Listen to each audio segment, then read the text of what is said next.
4 महीने तक दुनिया को डराने वाली अमेरिका ईरान टकराव की आग अब शांति समझौते की तरफ बढ़ती दिख रही है। दोनों देशों ने एक प्रारंभिक समझौता यानी कि एमओयू पर सहमति जता दी है और 19 जून को स्विट्जरलैंड के जेनेवा में इसके औपचारिक हस्ताक्षर होने की बात कही जा रही। इस समझौते की सबसे बड़ी शर्त है कि सैन्य कार्रवाई तत्काल और स्थायी रूप से रोक दी जाए। अमेरिका ईरानी बंदरगाहों पर अपनी नाकेबंदी हटाएगा और दुनिया की ऊर्जा सप्लाई की लाइफलाइन मानी जाने वाली स्ट्रेट ऑफ हॉर्मुज को दोबारा पूरी तरह से खोला जाएगा। इसके अलावा ईरान के कुछ जमे हुए अरबों डॉलर के फंड भी जारी करने, सीमित प्रतिबंधों में राहत देने और अगले 60 दिन में परमाणु कार्यक्रम पर विस्तृत बातचीत करने का रोडमैप तैयार हुआ है। अब इस पूरी प्रक्रिया में पाकिस्तान, कतर, ओमान जैसे देशों ने मध्यस्थ की भूमिका भी निभाई। तो वही फरवरी से शुरू हुई कई दौर की बातचीत, बैक चैनल डिप्लोमेसी, युद्ध विराम और अंतर्राष्ट्रीय दबाव के बाद ये स्थिति बन पाई। हालांकि अंतिम दस्तावेज अभी साइन होना बाकी है और कई संवेदनशील मुद्दों पर मतभेद भी दोनों देशों के बीच बरकरार है। लेकिन जंग खत्म होने की खबर के पीछे नुकसान की कहानी बहुत बड़ी है। ईरान को सैन्य ढांचे, तेल निर्यात, बंदरगाह गतिविधियों और आर्थिक स्थिरता में भारी झटका लगा।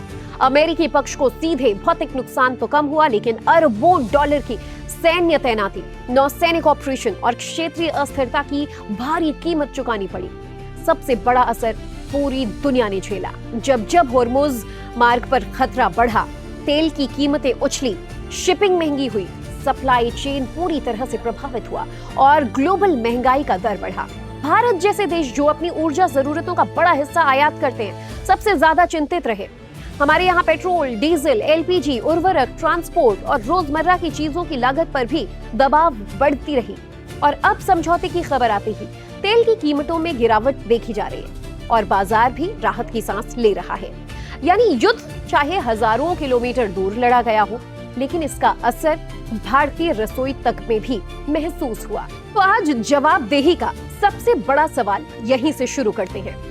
अगर आखिरकार बातचीत की मेज पर ही आना था, तो क्या ये युद्ध टाला जा सकता था? क्या दोनों पक्ष पहले दिन से संवाद के रास्ते पर नहीं चल सकते थे?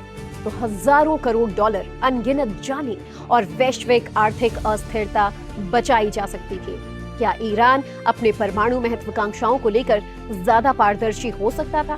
क्या अमेरिका इस दबाव और सैन्य शक्ति की नीति के बजाय कूटनीति को प्राथमिकता दे सकता था? और सबसे बड़ा सवाल, संयुक्त राष्ट्र और वैश्विक संस्थाएं कहां थी जब दुनिया एक और बड़े युद्ध के मुहाने पर खड़ी थी? कुछ ऐसी ही तारीख है हमारे हमसाया, हमारे पड़ोसी मुल्क ईरान की। जितने सितम हम पे हुए हैं, उतने ही इनके ऊपर हुए। एक के बाद इनके ऊपर भी हमले हुए।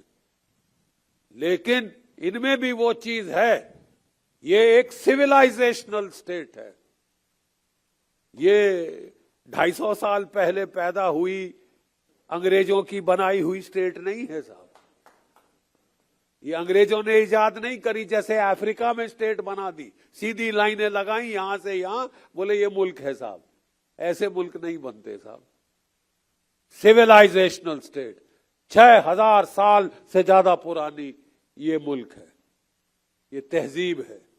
ये एक शहादत की जो ट्रेडिशन है, ये ईरान में बहुत तगड़ी है, शिया समुदाय में बहुत तगड़ी है। शहादत की एक ट्रेडिशन, एक परंपरा, ठीक है, एक सिलसिला। और मैं बताना चाहता हूं कि जब यह लड़ाई शुरू हुई तो मुझसे बोला गया, जनरल साहब आपने 37 साल झक मारी है फौज में, आप बताइए कौन जीतेगा? सीधा सवाल मिलिट्री एनालिस्ट से। 37 साल आप लड़े हैं, 5 मैदाने जंग आपने देखे हैं। मैं लड़ा 71 में, मैं लड़ा पंजाब में, मैं कारगिल में लड़ा, फिर जाके किश्तवाड़ में 3 साल लड़ा, फिर रजौरी पुंछ में लड़ा। एक के बाद एक मैं लड़ता ही रहा। ठीक है साहब, फौज से, लड़ाई से फुर्सत नहीं मिली। अब खुशकिस्मत हैं वो लोग जो कि कह सकते हैं कि मैं सुकून चैन में रहा, बच्चों के साथ रहा, बेगम साहिबा मेरी अकेले बच्चों को पाल रही थी, यहाँ बैठे हैं मेरे बेटे साहबजादे। ठीक है, और मेरी बहू जो भी एक फौजी की बेटी है, ठीक है। तो मैंने कहा साहब, जब इस लड़ाई का नतीजा आएगा आप हैरान रह जाएंगे। गौर फरमाएं, जब इस लड़ाई का नतीजा आएगा आप हैरान रह जाएंगे। ईरान भावी होगा। और ये मैंने कहा था साहब आज से 107 दिन पहले। आज मैंने 107 दिन पहले ये मैंने कह दिया था। तो उस वक्त मेरे जो बाकी फौजी साथी बोले थे, बोले यार जीडी तू सटिया गया है क्या? कहा अमेरिका सुपर पावर, साथ में इजराइल, उसके पास भी न्यूक्लियर हथियार, रीजनल सुपर पावर। ईरान बेचारे 48 साल से इनके ऊपर सैंक्शन लगा रखी है। इनकी इकोनॉमी तबाह करने की हर कोशिश की गई ताकि लोग वहां पे, जिसको वो कहते हैं ना हंगर लीड्स टू एंगर, जब भूख हो तो गुस्सा आता है, और उस गुस्से को हार्वेस्ट किया जाए ताकि वहां की सरकार का तख्ता पलट किया जाए। साजिश, ये साजिश की जा रही 48 साल से चल रही। लेकिन दाद देना पड़ेगा इस मुल्क को साहब। आपको कदर करनी पड़ेगी इनकी जो शहादत, जो कुर्बानी जो इन्होंने दी है, और इनकी शहादत कुर्बानी की वजह से जो थर्ड वर्ल्ड की इज्जत है वो बरकरार रखी है साहब। इन्होंने वो बरकरार रखी है। और हमें फौज में अगर एक चीज की हम लोग हम बहुत कदर करते हैं, वो है हिम्मत की, वो है शुजात की।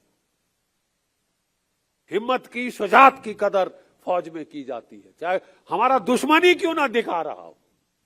लेकिन अगर वो अपने मुल्क के लिए, अपने नमक के हक अदा करने के लिए सर कुर्बान कर रहा है तो उसकी इज्जत करते हैं, चाहे दुश्मन का भी हो। आज अगर शांति समझौता हो रहा है तो उसका स्वागत जरूर होना चाहिए, लेकिन ये भी याद रखना होगा कि किसी भी युद्ध की असली जीत तब नहीं होती जब समझौता साइन हो रहा होता है। असली जीत तब होती है जब युद्ध शुरू ही ना हो पाए। और इसलिए जवाबदेही सिर्फ ईरान या अमेरिका की नहीं, बल्कि उस पूरे वैश्विक व्यवस्था की है जो संघर्ष को रोकने में अक्सर बहुत देर कर देते हैं। जंग खत्म हो सकती है, लेकिन सवाल खत्म नहीं होते। तो अगर बातचीत ही आखिरी रास्ता था और अगर इतनी मशक्कत के बाद ये एमओयू होनी थी, तो फिर बारूद की जरूरत किसे थी? आज की जवाबदेही इसी पर। क्या दुनिया ने एक और युद्ध से कुछ सीखा या फिर अगली लड़ाई तक सिर्फ एक विराम लिया है? मैडम आ रही है। मैडम आ रही है। मैडम आ रही है। अरे मैडम आ रही है। अरे बाबा मैडम आ रही है।